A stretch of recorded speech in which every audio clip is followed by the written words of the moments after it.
Stockholm University, who is going to talk about REDBACK, a Bayesian inference software package for fitting electromagnetic transients. Excuse me. And then Bryna Hazelton, who is a senior research scientist at the eScience Institute at the University of Washington, who is going to talk about pyuvdata, which is the pythonic interface to interferometric data sets. And just to mention that we are always looking for enthusiastic people to talk about their exciting astro-software. So if you have something you would like to speak about, please submit a GitHub issue on our website, which we can provide a link to in the chat. And also, if you know of a student, particularly early career scientist level, who has something cool to talk about, please encourage them to give a talk, because we are always looking at that.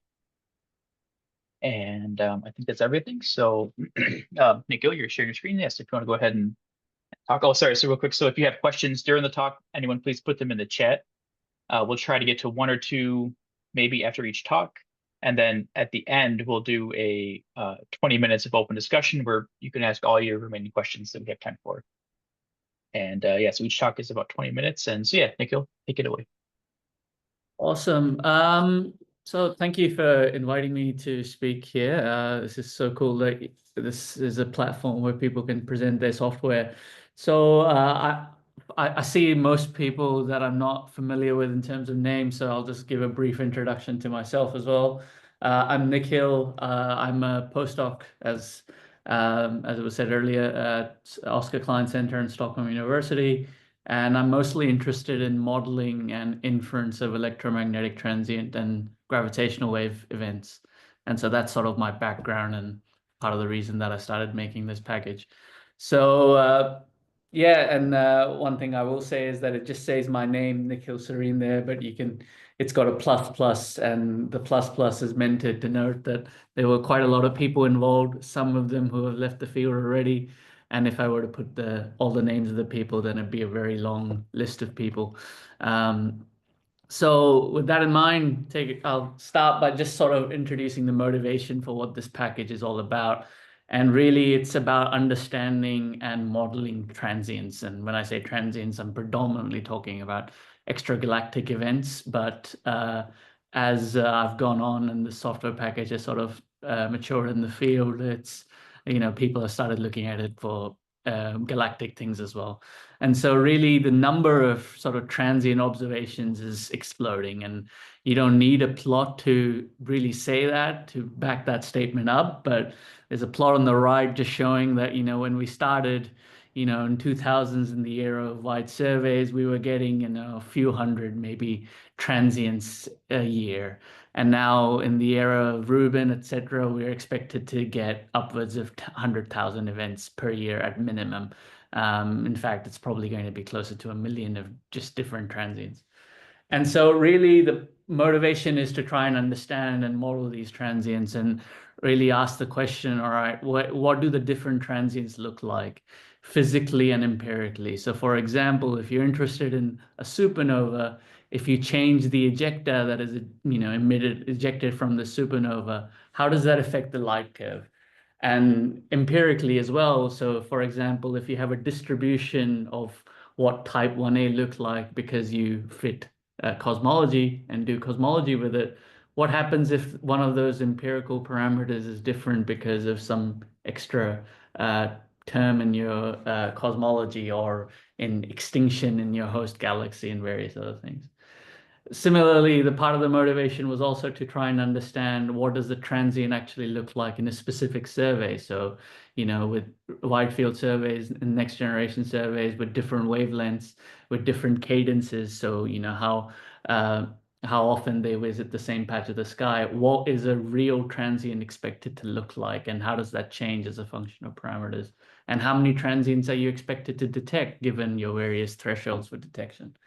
And then also finally, if you actually have some observations and you want to infer from those observations what the transient is actually saying. So on the right-hand side, we have this plot from Villar et al., which is showing this kilonova, AT 2017 GFO, the first ever kilonova we observed, and in conjunction with the gravitational wave observation from a binary neutron star merger. And if you just had those data points and nothing else, it wouldn't be a very interesting event. So you actually want to infer from those observations by fitting what the data is actually telling you in terms of this is how much gold was produced and various things like that. So this is what this package is meant to sort of facilitate. So it's a modular open source pip installable package. And really the design philosophy is that it's modular, and that is a key part that I'll get into later. It's supposed to be adaptable to expert workflows. So things like treatment of data, what type of data you look at, noise assumptions, so how the data is actually generated, should all be something that an expert user can tweak easily without ever having to touch the back end. But it should also be something that someone who's just a brand new beginner to the field can just pick up and use straight away. Within a few lines of code, they can go from downloading the data of a transient to fitting it. A key motivation was also to provide sort of a large library of physical and empirical models with a unified front end. So what's happened in the field is that there's a lot of models out there that people have written up in different places. Most of them are not open source, but if you code them up, then the way you would actually evaluate, for example, the luminosity from that model would be very different. And so part of the motivation was also to provide a sort of a unified front end that anyone can randomly just take any model and see what the output would be, for example, the spectra or things like that. And also be end-to-end. So like I mentioned, you should be able to go within a few lines of code from getting real or simulated data, you investigate the model and do inference in the same package, and also have the functionality to do joint modeling. So it's becoming increasingly common that we have spectral observations of transients as well as photometric observations to fit both of them together. Or we are increasingly in a situation of these surveys that you are observing a gamma ray burst, for example, in high energy wavelengths in X-ray and optical radio. But then you're also getting at later times the supernova. So you want to jointly infer both of those observations and fit both of those observations. So the way the package is laid out is essentially a series of different sort of modules that all come together and link together. So for example, there's a module for getting the data from and processing it from different sources. There's a module for simulating what the data would look like from an underlying model. There's a module itself which contains different modules of models for different transients. And then there's a module that sort of provides the interface to sampling packages, and that is done through another package. And that's part of the reason about the modularity. The big emphasis here is that for any aspect of REDBACK that is not, up to par, let's say, for lack of a better phrase, like, for example, you believe you have better models, you should just be able to quickly swap them in without touching the backend. And that was a key design philosophy. So for example, if you don't like the sampler that we have set up, so we have a choice of 15, for example, and you believe you can create a sampler and inference, Bayesian inference tool that is a lot better, uses JAX or GPUs or something like that, you just swap it in, and suddenly you're leveraging that one without having to rewrite the rest of the package. So there's sort of 4 primary sort of workflows that REDBACK is used for in the community. One is sort of just the simple bog standard. You get data or you load private data for a transient, a real transient. You create this transient object, which I'll get to in just a second. You specify a model, you set a prior. So a prior is just a distribution of the parameters in the model. And a likelihood, which is a mathematical description of how your data is generated, and you'll fit the observations. Or you'll simulate observations and you'll fit that. I see there's something popping off on the chat. I can't check the chat, so if there's an immediate question, I can take it now, but otherwise I can follow it later after the talk. I just can't see the chat. I'm just adding links, that's all. Okay, awesome. Yeah, these are sort of the different workflows. So for example, this is how you would get data. So this REDBACK provides a very unified interface to getting data and processing it from different sources. So for example, there's brokers that I know, several brokers have given talks on this seminar series already. So if you wanted to download data from the Think broker, for example, there's an interface there which tells you the name of the transient that you want to download the data of, and you'll download it and it'll generate you a text file, which is all the data, and process it in the function, add anything else, and also look for other metadata if it may be available, such as if there's a gravitational wave trigger associated with it, it'll look for the explosion merger time, or the redshift, or the RA index, the way the transient occurred, etc. There's APIs for similarly other things like the Lasserre broker, or Swift, the Swift X-ray and burst alert telescope, and the UWAT telescope, the ultraviolet telescope, or historical GRBs that were observed in BATSI and various. So when you load this data in sort of one line of code, you return the pandas data frame, which has all the additional metadata that might be necessary, as well as processed quantities that are useful. And so the REDBACK is, providing a very simple interface that someone can then just go through and download all the data they might be interested in. Then, of course, the way you could also just, run with the data yourself, but provided you're using REDBACK for the rest of the workflow, you want to load this up into this transient object, which was the middle of the big flowchart that I showed earlier. And so this is sort of where additional processing can take place, such as, converting bolometric,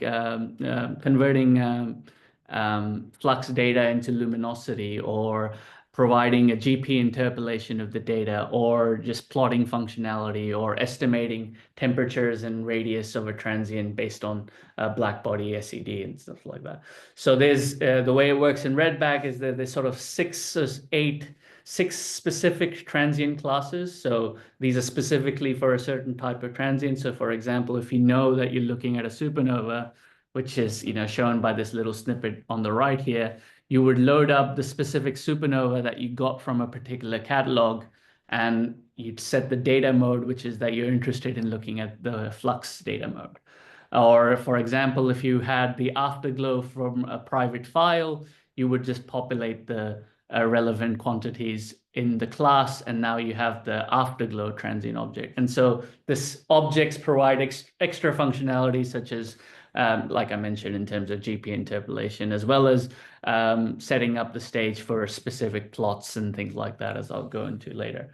And then there's also classes, generic classes, where you don't know what your transient looks like, you don't have any idea what type of transient it is, or as well as a spectrum as well.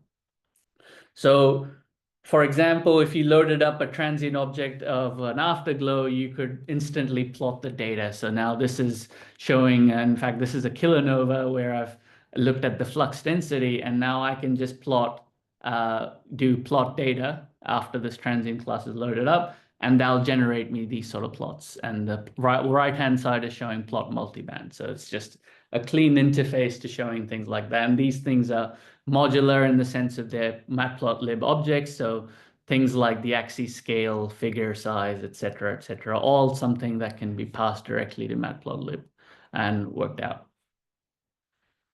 Then the bulk of the package is, of course, the actual models themselves. So in REDBACK, there's greater than about 150 models that are already implemented, and they go all the way from phenomenological models for random transients that is just, an exponential rise and a power law decline, all the way to surrogates of numerical simulation. So what I mean by that is that there's a grid of numerical simulations that someone has done, and using machine learning, you're interpolating between the surrogates. So these are as accurate as you can be, modulo the fact that you're using machine learning to interpolate. There's also interfaces to other packages that provide models themselves. So for example, AfterglowPy is a very popular package for modeling afterglows of gamma ray bursts. And so we provide a simple interface for what that package provides in terms of its model. So for example, on the right-hand side, I'm showing a snippet of code to show you how the models work. And so the front end is meant to be the same for all models. So say, for example, you wanted to look at the ARNet model, which describes radioactive decay from supernovae, and you wanted to see what the bolometric luminosity looks like. you would call this model like you call any NumPy, NumPy.linspace, for example. You would set some time array that you wanted to evaluate the model on. You would set a bunch of parameters, and all of this is extensively documented, as I'll show in a sec. And so, for example, if someone wanted to investigate what happens with this model, if I change ejector mass to 10, I would just call this function again with 10 solar masses, and now I can evaluate it on the same array, exact same physics, etc. But the interface is exactly the same. And all models here essentially work the same way, and all of them can output the output in terms of many different formats. So for example, you might be interested in the magnitude in a particular filter from a telescope, or the spectrum, or the integrated flux, or the flux density at a particular effective frequency. And so all of these things are provided, and all you have to change is, pass an additional thing to the model. And so then you can use these models for simulation. So REDBACK provides an interface to provide realistic survey simulations. So for example, within a few lines of code, you can simulate what a real kilonova, for example, would look like in ZTF, if there was one. There isn't, sadly. And so you can see that for a particular choice of parameters, I can see this is what the kilonova that would have been observed in the ZTF survey. I can also do the same thing, but for LSST and Rubin, I can simulate what a supernova in LSST would look like. And I can also just plot the actual parameters that the light curve was actually drawn from. And so this way is one of the ways we actually handle survey simulation. We can simulate entire surveys and what transients are observed, etc. And users can also create their own surveys. So these are the surveys that are already implemented directly, but you can also very easily make your own sort of survey and do observations for that. And then again, you would be able to save that simulated object, load it up into a transient class, and then do inference with it and run away with it. And this is one of the ways we have done things, investigative studies into, for example, how we can infer properties from kilonovae, or jointly fit the gravitational wave and electromagnetic data to infer parameters such as the viewing angle or the Hubble constant, etc. So one of the other things was to also provide an interface for, a distribution for priors for all these models. So, what is the true distribution of ejector masses in a supernova? Well, we don't actually know that, but we'd want to infer that when this package provides a tool for that. But say you had a strong belief that, the nickel masses were all within 10 solar masses and 20 solar masses. So REDBACK provides an interface to priors. And so this is essentially saying that all of the models that you're using this thing will always have a nickel mass that is between this range. And so all of these simple shapes, such as uniform distributions, log uniforms, are sort of readable almost directly. So for example, here I'm showing the priors that are implemented in REDBACK by default for the RNet model for radioactive heating from supernovae. And so this is saying that nickel masses is log uniform from this fraction. So this is the fraction of nickel, and this is the ejector mass. And so all I need to do is just do priors.sample, and I can just randomly generate, let's say, 10 supernovae or 100 supernovae that would follow this prior distribution. I can then simulate what I want to have in terms of simulated data and see, what I would recover in a survey. I can put any sort of arbitrary constraint on the prior, or change the shape, or make it a fixed constant, and all of these things are very easily fixable. So then what I meant when I said that you can, a novice user can go all the way from getting the data to fitting it and getting a result within a few lines of code. On the right-hand side is a snippet of 7 lines that basically tells you how to go from all the way from downloading a supernova data and fitting it with an empirical model that is used for cosmology. So in particular, you would download the data, which is the first line.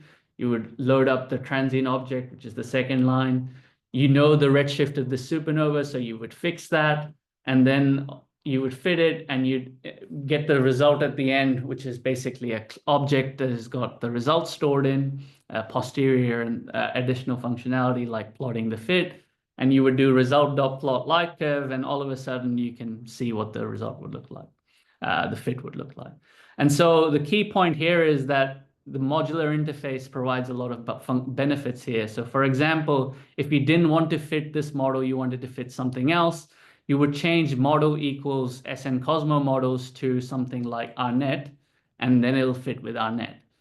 Say you didn't want to use the UltraNet sampler, you wanted to use MC, you would change sampler equals UltraNet to sampler equals MC, and then it'll use MC. And so a lot of these sort of things is provided by the REDBACK, so you don't have to actually sort of get your hands dirty with anything. So for example, also, if you didn't want to fit this particular model and nothing in REDBACK was suitable, instead of saying model was just a string, you would pass in your own Python function, and then it'll fit it using that.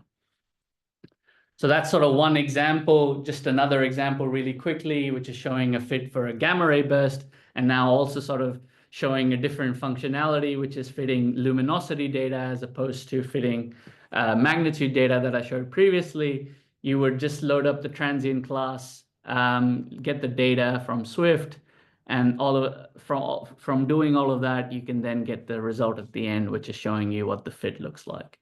And so there's other plotting methods in the fit. For example, you can see what the corner plot looks like, which is shown at the bottom by just one line of code. You can plot light curves that are on separate panels. You can change whether the light curve is random draws or a credible interval, and various other things. And so in case you're sort of not converted, I mean, there's not a lot of transient people in this audience, but I'll quickly sort of flash through a bit more of the use cases before I talk about the software development itself a little bit more. And so, you know, there's simple interfaces to jointly analyze spectrum and photometry, which is shown, for example, at the bottom, where you would jointly fit the photometry and the spectrum of a transient together, or gravitational wave and electromagnetic data, or a kilonova and a supernova. And then because this is partly leveraging the Bayesian inference framework, there's a lot of benefits to that ecosystem, such as hierarchical modeling, which is if you had like 100 different transients and you wanted to infer the population parameters, you could do that, or importance sampling, model selection, etc. Nikhil, just have to get about like 2 minutes left, maybe. Awesome, cool. I'm 2 slides away. Perfect. All right, perfect. Maybe 3. So a bit more about the software. So there's extensive documentation and about greater than 30 different examples that show you how to use REDBACK for different tools. There's continuous integration in terms of, so every commit, and if you open a pull request, for example, there's a series of tests that are run, and these tests essentially test about 80% of the code in some way or another. What that means is that breaks such as, for example, that the Python install doesn't work, don't really happen. It's just breaks in terms of, for example, that the physics of the model is wrong, which are not really easy to capture in a unit test. And another benefit of this sort of integration is that we can test installations on 5 or 6 different environments or different ecosystems, such as whether it's a Mac or Linux, etc., and ensures that REDBACK is usable by a wide community. So then a bit more about the community itself. So the paper that marked the release of REDBACK was published in 2024 in MinRes. The software itself was open source in what I called alpha since 2022. Development started in 2019, so it was a long-term project. And now most of the community use, so the community is greater than about 1,200 unique users. Most of the community use is sort of what I would call front-end only. So they only sort of interface with the package to fit or simulate a transient, etc. But there's about 10 developers that are sort of focused on the back end itself, which are, you know, actually changing things about how REDBACK functions. And the key point I really want to stress is that the modularity helps. So for example, one of the ways that we handle sampling is by this package called Bilby, which I was also responsible for, contributed to the development for. And that is a package that is maintained by the LIGO Virgo Kagra collaboration now. What that means is that there's about 100+ developers of Bilby that are all sort of maintaining that software and making sure that that software's functionality never breaks and is always state of the art. And so because REDBACK is just seamlessly integrated into that framework, it means that I personally or any of the other REDBACK developers don't have to worry too much about how the sampling infrastructure works. Or similarly, this goes the same way for some of the models. And so the modularity is a big part of what I would say is a key part of developing software, in my opinion. And then to sort of build the community up, we ran dev user calls for about 6 months in total after the package came out. These stopped predominantly because me and one other developer started looking for jobs. So, that's a real problem too. And then we also hosted several tutorials at various conferences. And so that was a key part of making sure the package was, usable and there was community feedback and we could ensure that we had functionality for different people. So I'll conclude there by saying, there's the barcode for you to go to the GitHub page. Maybe it's already posted in the Slack channel, in the Zoom, I don't know. If there's interest here, especially, in transient inference, or you might think that this package is useful to you, I'd love to chat more. But anyway, that's REDBACK, and yeah, I'm happy to answer any questions about it. Thank you.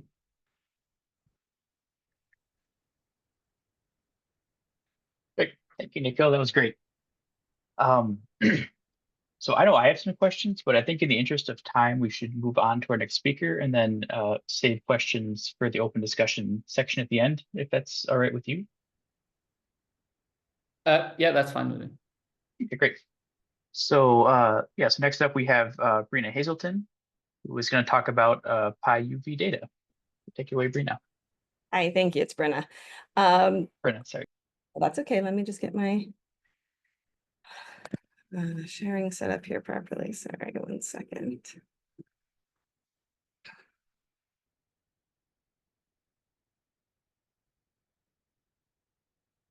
Okay, so now for something completely different. pyuvdata is a package for radio astronomy interferometric data, and it's really an infrastructural package. It's not it doesn't have any analysis code or anything like that in it. It's really just designed to make everybody's lives easier with low-level data management. So pyuvdata initially came out of the 21 centimeter cosmology community. So this is a community that was developing and starting to get data kind of in the early 2010s off of new telescopes that were really different than other existing radio telescopes. They much wider field of view, much lower frequency, and we were trying to do a precision measurement that required a different kind of analysis than existed in standard radio astronomy tools at the time. And so a lot of groups were working on analysis codes, and in particular the Murchison wide field array, which I worked on, had two completely separate pipelines for processing. One of them was built largely in Australia, and it sort of used the RTS and CHIPS packages with some other auxiliary packages as well. And then the other one was built in the US and used FHD and Epsilon to do the analysis. And we're running into a problem where we were seeing slightly different answers on the same data. And so Danny Jacobs led a really important effort to cross-validate these, to take data from one part of the pipeline and cross it into the other part of the pipeline, and kind of at every stage through the pipeline, and then comparing the outputs at those stages and comparing how they propagated. And this was incredibly important. We found a number of small errors in both pipelines. And it also found a bunch of differing assumptions. And it really led to a trustworthy, robust analyses. And all major MWA publications now on 21 centimeter now require this kind of a cross-check. However, this was 2 years of concentrated effort to make this happen, because there was so many differences in the data, they were built on kind of the same data file format, but just differences in what they needed out of those data and how they needed to be have the data arranged. And it really wasn't reproducible because it took so much effort, and the code that was used to do the conversions were kind of one-off codes that were not robust or deeply tested. And about the time that we were finishing up this analysis, we were also starting a new collaboration, which is with the Hera telescope. And this was a large collaboration that was bringing several existing teams together that already had existing analysis pipelines. And one of the early questions that was developing at this time was, how are we going to test various analysis algorithms with mock data? So this meant that we had a number of people who could provide various kinds of mock data, signals simulators and array simulators, but those had different specializations and capabilities. And they also had, and we also had many different analysis codes with different strengths and weaknesses that really made fundamentally different assumptions about how the data was set up to go into the pipelines, and also about the file formats. And so we were thinking about how to connect all of these together. And this is sort of a small group of us that had kind of been on both of these efforts. And we were starting to realize that the ways that people had been trading data between these pipelines were just not robust. So we sort of came together and decided to start putting together some more robust code to do this. And our initial goals were really modest. We were not going to develop a new file format. We're going to work with existing long established radio interferometric file formats. But we were going to have a Python object in memory that could hold all of the interferometric data and metadata that's required to process interferometric data. And then we were going to have readers and writers for common and some not so common file formats, so that we could get get data into the files that were required for the analysis pipelines. We also were really focused on community engagement from the beginning, and we had a number of open discussions at collaboration meetings as we were setting up this project. And we also reached out to key experts who had written various analysis pipelines that we wanted to be able to make sure we were accommodating their needs. We also really intentionally tried to build this in a agnostic way in terms of which telescope or which analysis we were supporting. And this was a little bit controversial, partly because Hera was supporting some of this in her early work, and they really were not sure we shouldn't just focus on supporting Hera type data. But we pushed back hard, and we really tried to build broad support for radio interferometric data into this package. And then our major focus was trying to write the code in a way that was highly tested, stable, and that led us to an early goal of a JOS publication, which pushed us toward a lot of good practices in terms of continuous integration and testing. And since we started with that goal, the package was open source the entire time. So the full development history was open. And we had a lot of interactions with various users as we started up. Primarily, the goal here was to take care of the annoying bookkeeping involved in interferometric data, and to just deal with the file formats that can be challenging to deal with for people. The enthusiasm was more than we expected, and the package was used widely and in a deeper way than we had originally anticipated, which is lovely. Now, a couple of years ago, I did a census of all of the issues and pull requests, and found that about 50% of them are authored by scientists not in the original development team, and which is kind of an indication of how many people have gotten involved. The entire Hera analysis stack is based on pyuvdata, and the MWA pipeline comparisons, which are required for all major publications, are entirely enabled by pyuvdata. A few years ago, the submillimeter array, SMA, which is at the other end of the radio spectrum, up at the high frequencies, was looking around because they were starting to think that they needed to redo some of their data processing, low-level data processing code. And they settled on using pyuvdata, and that required that they really engage and make some changes that to accommodate high frequency data. We tried to be as agnostic as possible, but we of course had some blind spots. And so Garrett Keating really got involved and has made a number of changes and contributions to pyuvdata that have made it much better. And SMA has now built their data processing stack on pyuvdata at the lowest end. So it's been used on data from across the radio astronomy spectrum, kind of both in terms of frequency spectrum and also in terms of the science that the users are heading toward. The community engagement really pushed us in directions that we hadn't originally planned to go, in terms of adding a lot of features for data manipulation and transformation, and also support for auxiliary data. And I think now that pyuvdata is a bit like a multi-tool, multi-purpose tool for low-level data manipulation, transformation, and metadata, tying metadata to the data. So I'm going to go through a few of the kind of main parts of pyuvdata now. So the original and main object is an object we call UV-data, and it holds interferometric data, visibility data, and metadata. And based on user requests, we've added more and more file formats. And although we had initially promised we were not going to make a new file format, we did in fact end up making a new file format, this UVH5 format in the bottom, which is an HDF5 based file format. But this was because Hera found that none of the existing file formats were performant enough. Hera has much larger data volumes than most prior instruments, and they just needed a more performant data file format.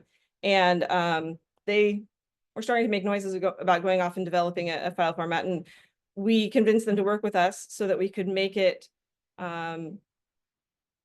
not just specific to Hera, but broader, so that it could both be performant but also general. And as a result, it's starting to be adopted as a file format by other telescopes, including the ATA. And because it's built into pyuvdata, it's easy to convert into other file formats that people want to have for their analysis pipelines. We've also added a suite of useful methods to allow users to manipulate and transform data. So, things like splitting and combining, phasing, conjugating and reordering, averaging and resampling have all been developed as a result of user demand. Not too long after we got started, the MWA EOR team realized that, one of the things we're really trying to trade between these pipelines were calibration solutions, and we needed a way to share these calibration solutions. Initially, a group developed a sort of a plain text format that was easy to use and easy to read, but was perhaps not as compact and machine usable as one might hope. And at the same time, various Hera collaborators were having a similar problem, because again, different pipelines had very different approaches to calibration. People wanted to compare and exchange them. So at the request of our users, we developed another object called UVCal, which can contain calibration solutions. And calibration solutions are much more variable in terms of what kind of data you need to represent than the raw data off of the telescopes. And there are fewer standard file formats for them. So we did end up having to create some file formats. These are the ones like the CalFits and the CalH5 that are shown in the greener color here. But we really, again, developed those file formats based on broad community engagement, talking to people about what kinds of data need to be able to be represented, both in the object and in the file formats. And over time, we also developed a number of sort of convenience functions, useful methods for working with these solutions and applying them to data objects.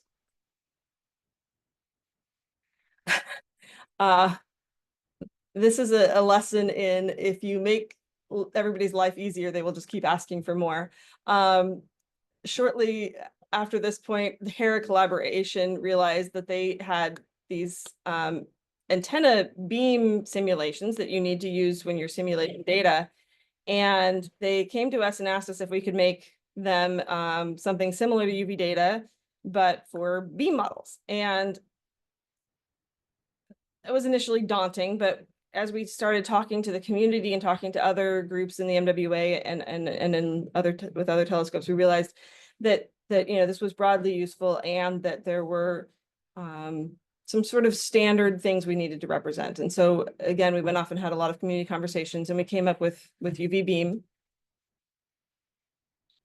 which is an object that represents E-field or power beams with their metadata, can read a number of different bespoke file formats, and we had to develop a new file format to be sort of general across these. It also supports, low-level manipulations of the data, splitting and combining. And also we've implemented a number of different interpolation approaches. This is an area which is much closer to sort of research questions, and analysis details matter in the interpolation. So we deliberately built the interpolation in a way that made it easy for users to sort of plug in other approaches to interpolation, so that they could test things rather than being kind of fixed with our methods. More recently, we've added improved support for analytic beams. For a lot of simulation questions, it can be really convenient to have just a very simple analytic beam.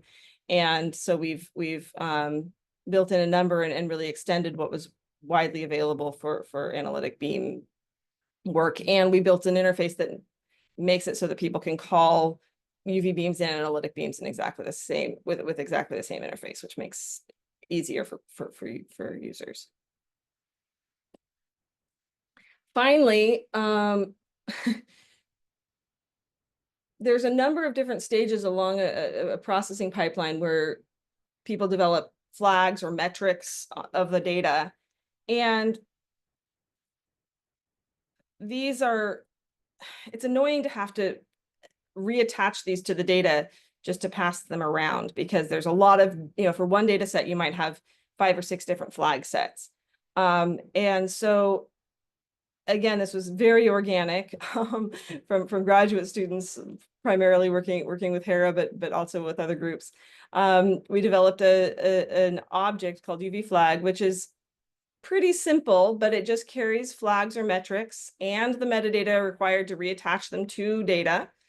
And these flags can be imported from UV data or UV Cal, which intrinsically have their own flag arrays.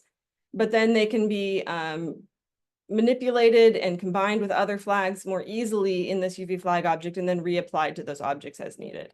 And we also have a file format that they can be written out to, so that they can be saved and passed around.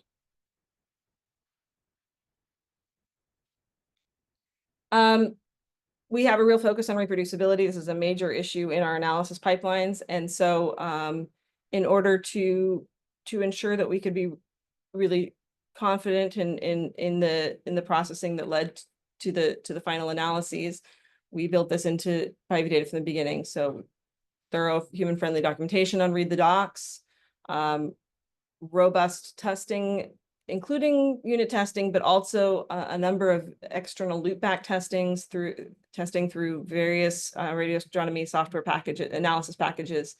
The phasing, which has been is a real challenge to get right, has been carefully validated against a number of external tools, and we have continuous integration set up. So just as with REDBACK, we every pull request, every push, we go off and run the tests, and we're pretty close to 100% coverage at this point. It's slightly less, but it rounds up to 100.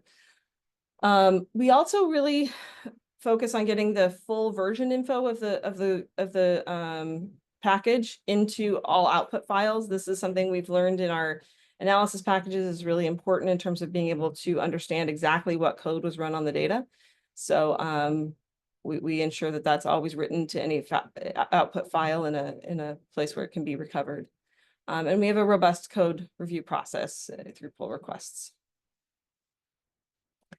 The impact on the 21 centimeter community, which is really the community I'm the most embedded in, has been even broader than just providing useful data or useful code. It really has supported this exchange and testing across analysis pipelines in a way that I don't think would have happened without code like this, because there's a lot of friction to making that happen. And when somebody just shows up and hands you code that can just do it really easily with a couple lines of in a script, it has just made that so much more prevalent. It's become a foundational library for a number of different analysis packages and telescope software, which has been fun to see. And it's also, in a way that, again, I didn't anticipate, driven community-wide changes in software development. People come to pyuvdata to see how we do continuous integration, testing, documentation, and they steal, in a good way, our approaches for that. So, as new ideas or new packages become available, we often go off and figure out how to make them work, and then people come to us to see how we've made it work, and also to learn what those practices should look like. And it has really serve to train or maybe indoctrinate graduate student users and contributors in open source software best practices. So much of the, some of the big analysis pipelines were originally written by more senior people, but a lot of the day-to-day tweaks and improvements are done by graduate students. And, very often they come to pyuvdata to ask for a new method, a new idea, or help on something, and that leads to involvement in this process. So they're trained in how to interact with pull requests on GitHub, and how to make sure that their code is passing all the checks and everything, so that their pull requests can be merged.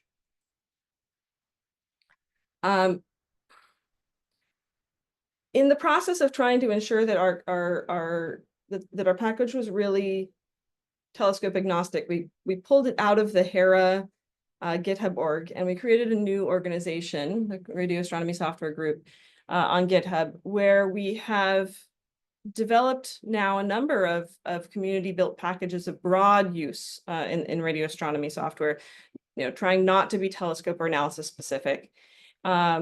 pyuvdata was sort of the original here, but we've developed some other packages in that same vein, which are a little different. So pyuvsim is an ultra high precision package for simulating radio interferometers. It prioritizes accuracy over speed, which means it's not terribly fast, but it is. It's been very carefully tested against analytic calculations, and we try to make sure that it's accurate above all else.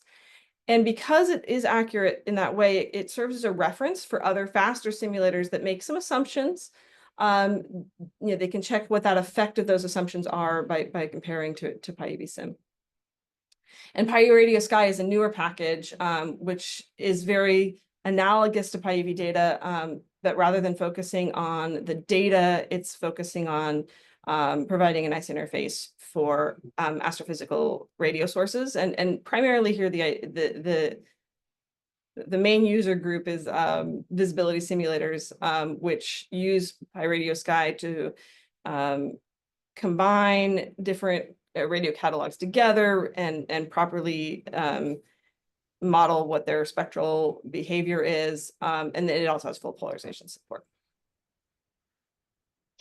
Hey, Bryna, if you could wrap up in the next couple minutes. My last slide. Sorry, I'm trying to go fast here. So I just want to say that this is a major team effort. The original team was 4 of us who'd been in both the MWA and the HERA challenges, but we've had major contributions from a number of people, and this is really a shortened list. There's 50 or so people who've contributed. And we've managed to get a little bit of funding from the NSF on a CSSI grant, which was incredibly important, and also some financial support from the submillimeter array. So I want to acknowledge that. And I will end here.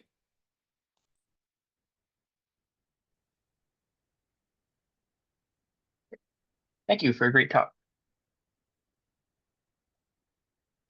And thanks to both our speakers. So we have about 7-ish minutes for open discussion. There is one question in the chat that I'll just, sorry, I'm being silly. I think actually Catherine was going to handle the question part, so you could take the lead if you'd like, Sam. Okay. I got caught up in the power randomness so much. Yeah, so yeah, Catherine, you can go for it. Great. Okay, so there's a couple questions in the chat. This is a bit of a long message, so I'm just going to go through one by one. Thank you again to both our speakers today. The question I'm seeing in the chat right now is for Nikhil. Someone asks, does REDBACK fit data from broad wavelengths, including gamma ray, X-ray, optical to radio, or is it just narrow bands like optical? Yeah, it can fit all of those wavelengths simultaneously or independently. They also ask, can REDBACK be used for inferring or classifying the types of transients, because we don't know the real classes of transients at an early time if we don't have enough data? Yeah, so REDBACK is not really built for classification per se. So, there's other classification tools out there in the community. But at the same time, one of the things that we do use it for, which is sort of like classification, but not really, is fit some very simplistic models, empirical models, for different types of transients, and see how the data that you have works well with that empirical model. So the classic one to use is, for example, 1As, which do follow very similar morphology all the time. And so if you fit that empirical model and it does well, then you have good evidence for it being a 1A. But it's not really built for classification per se. Great. And lastly from the chat, the same user is asking, why is the software called REDBACK? So this is actually, so I'm Australian, and we had an idea when we like from where I did my PhD, where the development started, that every code we make should be after an Australian animal of some kind. And so all the cute cuddly animals are taken, and I'm quite fond of redbacks as a spider, so I would not recommend Googling redback spider if you're afraid of spiders. Fair enough.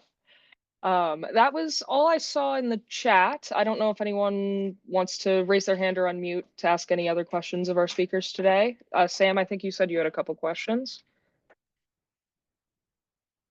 Yes. Oh, that's a comment.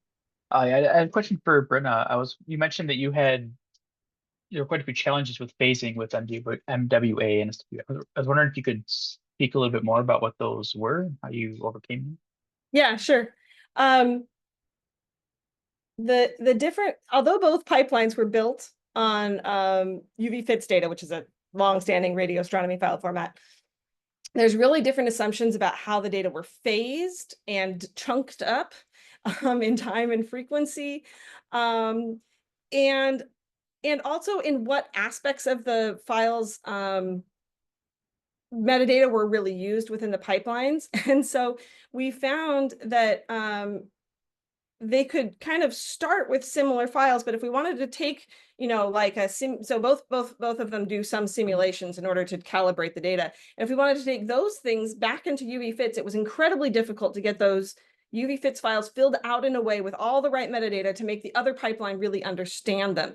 These radio astronomy file formats are pretty esoteric, and it's not just about where the data is and how it's arranged. It's also mathematical transformations of the data and getting that all really consistent in a physical way.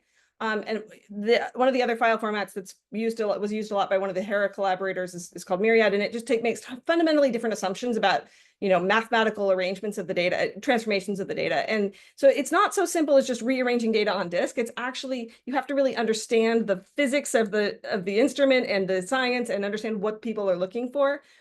Also, these file formats UV-Fits is better than some of the other ones, but the documentation is a little thin.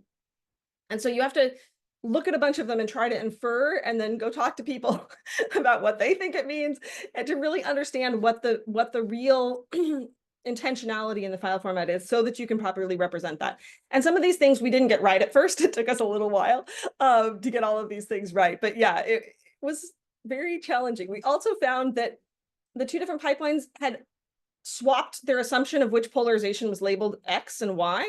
And that took us a while to figure out. It just sounds really silly, but like we were focusing on one of them because that was the normal thing to do, and they looked totally different. And then when we finally plotted both polarizations, it's like, oh, right, okay, they're just swapped. Wow, yeah, that's a lot. It's yeah, I was happy when you said that you weren't going to develop a new file format. I've had very limited experience, and I've already had trouble with different file formats and stuff. So it's a mess. Yeah.